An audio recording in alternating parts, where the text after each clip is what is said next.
بسم اللہ الرحمن الرحیم. خاطر حضرات، میں ہوں اختر عباس اور آپ سب کو میرا سلام پہنچے. زندگی میں ہم سب کا خیال ہے بڑے ہی عقل مند ہوتے ہیں. اچھا، تھوڑے تھوڑے ہوتے بھی ہیں، پر ذاتی طور پہ ذات کے لیے ہمیں اچھی باتیں آتی ہوتی ہیں، سماج میں بھی ٹھیک رہتا ہے. کبھی کبھی روحانی طور پہ بھی کچھ باتیں ہم کو سمجھ آتی ہیں، ہم مشورہ بھی دے دیتے ہیں.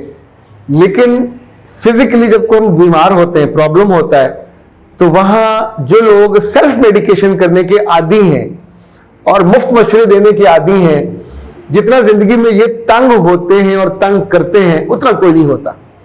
ہم نے بار بار دیکھا ہے کہ پاکستان میں سب سے زیادہ جو پین کلر ہیں یہ لوگ اپنی مرضی سے استعمال کرتے ہیں. یہ جب ریسرچ پڑھیں تو آپ کے 14 طبق روشن ہو جائیں کہ جو لوگ بار بار ایون پیناڈول، پیراسیٹامول اور اس طرح کی جو چیزیں کھاتے ہیں، یہ کتنا نقصان، ان کے سائیڈ ایفیکٹس بہت زیادہ ہیں. کتنا سائیڈ ایفیکٹ اس کی وجہ سے آپ کا ذات کا نقصان ہوتا ہے. اچھا، پین کلر آپ نے وقتی طور پہ کھا لیا یہ سوچے بنا کہ ڈاکٹر جس نے پڑھا ہے 5-7 سال پریکٹس کی ہے، ادویات کے اچھے برے پہلوؤں کو دیکھا ہے، جب وہ سجیسٹ کرتا ہے تو اپنے علم سے کرتا ہے. ویسے آپ نے گھر کا اگر عمارت بنانی ہو تو خود ہی کھڑے ہو جائیں گے بنانے کے لیے، کسی سے پوچھیں گے نہیں کتنا سیمنٹ لگنا ہے، چھت میں کیا ڈالنا ہے. کیا خود ہی دروازہ بنانے کھڑے ہو جائیں گے؟ کیا خود ہی بجلی کے تاریں کھینچنے اور وہ کرنے شروع ہو جائیں گے؟ ہر چیز میں ہمیں ماہر چاہیے ہوتا ہے. لیکن ایسا کمال ہم کرتے ہیں کہ سیلف میڈیکیشن کی عادت ہمارے مزاج میں اتنی شامل ہو گئی ہے. اگر آپ کو ویسے دلیل چاہیے تو قرآن پاک کی ایک آیت ہے، اللہ کہتے ہیں کہ ان سے پوچھو جن کو علم ہے. تو انفیکٹ یا تو بندہ اپنا علم اس لیول پہ علاج، میں نے کئی ایسے ڈاکٹر دیکھے ہیں جب وہ خود بیمار ہوتے ہیں تو اپنا علاج خود نہیں کرتے اور وہ اپنے کسی سینئر کے پاس چلے جائیں گے. لوگ اپنی والدہ کا، اپنے والد کا، اپنے بہن بھائیوں کا علاج خود نہیں کرتے، کوشش کرتے ہیں کہ سینئر سے، تاکہ ایک تو رسک کے فیکٹر کو کم کرنا ہوتا ہے. یہ جو خود علاجی ہے جسے سیلف میڈیکیشن میں کہہ رہا ہوں، اس کے لیے عام طور پہ جو 3-4 چیزیں ہیں میں نے سوچا میں آپ کو وہ بتاؤں. کبھی بھی نیند آور چیزیں اور کھانسی کے شربت خود نہ لیجیے. کھانسی کے شربت میں بہت ورائٹی ہے، کوئی کالی کھانسی، کوئی خشک کھانسی، کوئی کتا کھانسی، کوئی بلغم والی کھانسی اور کوئی سانس بند کرنے والی کھانسی. اب ہر کھانسی کا جو کانٹینٹ ہے، انگریڈینٹ ہے، وہ الگ الگ ہوتا ہے. تو ڈاکٹر سے پوچھ لیں.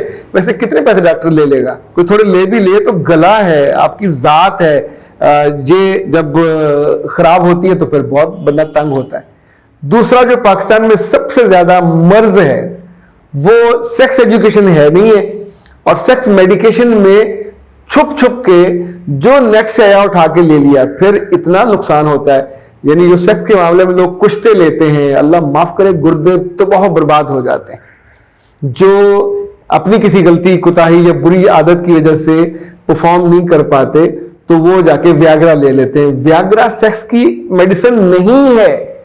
اس کے بعد آپ کا جسم لازماً آپ کو وہ بیماری ہوتی ہے جس کا ساری عمر علاج نہیں ہو پاتا، اور وہ آپ کے یورین کا پرابلم ہو جاتا ہے. خاطر حضرات، خود علاجی کا جو شوق ہے زندگی کا اتنا بڑا رسک ہے، اس رسک کے بعد میں آپ بھگتتے ہیں. جو لوگ اپنے بچوں میں وقفہ ڈالنا چاہتے ہیں، خود ہی میڈیسن لا کے استعمال کرنا شروع کر دیں، کبھی مت کیجیے. ڈاکٹر کے پاس جائیے، مشورہ کیجیے. ابھی تو بہت سے لڑکے میڈیکل کالجز میں سیکسولوجسٹ بنے ہیں، جو ہر ہاسپٹل میں کوئی نہ کوئی موجود ہوتا ہے.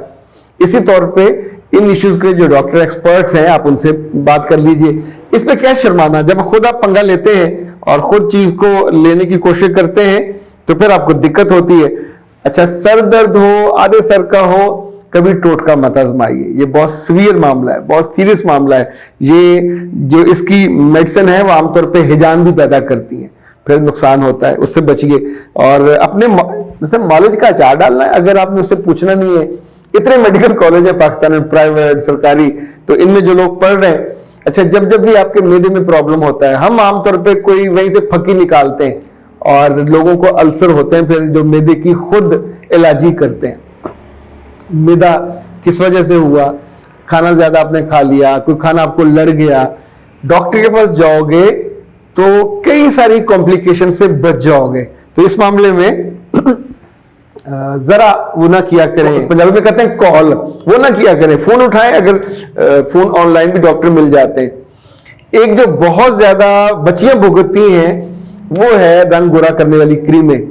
اللہ معاف کرے، بعض تو ایسی بیوقوف ہم نے دیکھی ہیں کہ یہ پوری جلد اوپر سے اتر جاتی ہے اور وہ سستی کریموں سے، اور جو نیچے سے نکلتی وہ پنک سی. آپ نے کبھی دیکھا ہو یہ جو اوڈ ہوتے ہیں، اونٹوں والی دودھ بیچتی ہیں، یا جو مائیں گھروں پہ کام کرتی ہیں، جب ان کی بچیاں بڑی ہو رہی ہوتی ہیں تو وہ کسی نہ کسی گھر سے عورتوں کو خوبصورت دیکھ کر بازار سے جا کے کریمیں لیتی ہیں، اور جب اوپر والی جلد پوری لیئر اڑ جاتی ہے اور نیچے سے پنک نکلتی ہے، دور سے آپ کو پنک لگ رہا ہوتا ہے، یہ کچھ دن رہتی ہے، اس کے بعد پھر یہ کالی ہونا شروع ہوتی ہے.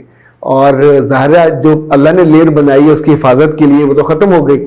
اب یہاں چھائیاں پڑیں گی، یہاں داغ پڑیں گے، ڈسٹ پڑے گی، جو الرجی ہوگی اس پہ اوپن پورز ہو جائیں گے، یعنی پھر آپ کے جتنے وہ دانے نکلیں گے، سینگ نکلیں گے. اور اس کی وجہ کون تھا؟ کوئی وجہ اور نہیں ہے. ایک آپ نے کریم سستی ڈھونڈی، دوسرا آپ نے خود علاجی کی. اور آخری بات، اے پیارے لوگوں، خدا نہ خواستہ کبھی کوئی انفیکشن ہو جائے تو انفیکشن کے لیے اینٹی بایوٹک لینے کا لوگوں کو بہت چسکا اور لپکا ہے. وہ لے لیں گے آپ، جو آپ کو نام اس کا آتا ہوگا. تو عام طور پہ اب ڈاکٹر کہتے ہیں کہ 5 دن کی لینی چاہیے، پہلے کہتے تھے 3 دن کی لینی چاہیے یہ جو اینٹی سیپٹک ہے. اچھا، جب آپ یہ نہیں لیتے اور ٹھیک ہو گیا، چھوڑ دیا، تو اس کے جو جرمز تھے اندر، اب ان کو مارنے کے لیے جو میڈیسن چاہیے تھی وہ ختم ہو گئی. جو گئی اس نے ان کو طاقت دی، ان کو توانا کر دیا. تو کچھ دنوں کے بعد وہ بیماری پھر دوبارہ جب اٹیک کرتی ہے تو اب یہ سیویئر ہوتی ہے اور پھر اس کا علاج اور لمبا اور مشکل ہو جاتا ہے. تو براہ کرم خود علاجی کرنے کا جو مسئلہ ہے، اچھا آپ سوچئے کہ چاہے وہ کسی بھی 3 طرح کے ہمارے یہاں علاج کیے جاتے ہیں، تو آپ کتابیں پڑھ کے، اخباروں کے آرٹیکلز پڑھ کے یا نیٹ پہ پڑھ کے اگر ٹوٹکے ہی علم ہوتا تو پھر دنیا ٹوٹکوں پہ چلتی. میڈیکل کالجوں کے نام ہوتے ٹوٹکا میڈیکل کالج. ہومیوپیتھک بھی تیر تکا ہی ہے نا، تیر لگ گیا تو لگ گیا. یعنی اللہ معاف کرے جو لوگ اس چکر میں پڑتے ہیں تو بعض دفعہ چیزیں خراب کر بیٹھتے ہیں. پر اس وقت جو ہمارا موضوع تھا وہ تھا جو آپ اپنے ساتھ خود مذاق کرتے ہو. یہ مذاق آپ کی اماں بھی کر سکتی ہیں، یہ آپ کے ابا بھی کر سکتے ہیں، یہ کوئی بہن بھائی بھی کر سکتے، ایون کوئی چاچا تھا پاس سے گزرتا ہوا کہ فلاں کو یہ ہوا تھا، اس نے یہ کیا تھا، اور اس کے بعد اس کے ساتھ کیا ہوا تھا وہ کوئی نہیں بتاتا. تو یہ میڈیکل آپ نے اگر دیکھا ہو، میڈیسن کے اور ادویات کے اشتہار اخباروں میں نہیں آتے کہ یہ بخار کے لیے یا نزلے کے لیے، زکام کے لیے، اس پر پابندی ہے. اگر کوئی دوائی آ بھی رہی ہو تو وہ اسٹاکسٹوں کے لیے اس کا وہ گول مول کر کے کہیں گے پروفائزر کی فلاں چیز آ گئی ہے اور یہ اس نام سے آئی ہے اور نئی پیکنگ میں آئی ہے، اور اسٹاکسٹوں کے لیے وہ ہوگی. وہ جو عام بیمار یا مریض ہیں ان کو مخاطب نہیں کرتے. اس کی انفارمیشن جا کے وہ ڈاکٹر کو دیتے ہیں، اس کی پازیٹیو، اس کی نیگیٹیوٹی، اس کے اثرات، اس پہ جو تجربات ہیں. زندگی میں یا تو آپ اس کام پہ وقت لگایا کریں، چیزوں کو پڑھا کریں اور پھر کسی سے مشورہ کریں، تب تو آپ اس کے نقصان سے بچ جائیں گے. ورنہ نقصان گھر آ کے خود بلا کے آپ اپنا نقصان کر لیتے ہیں، یہ کسی طور پہ بھی اچھا نہیں ہے. خود علاجی رسک ہے، اور یہ وہ رسک ہے جس میں نقصان لازمی ہو جاتا ہے، اس لیے بچنا چاہیے. اختر عباس کو دیجیے اجازت. السلام علیکم.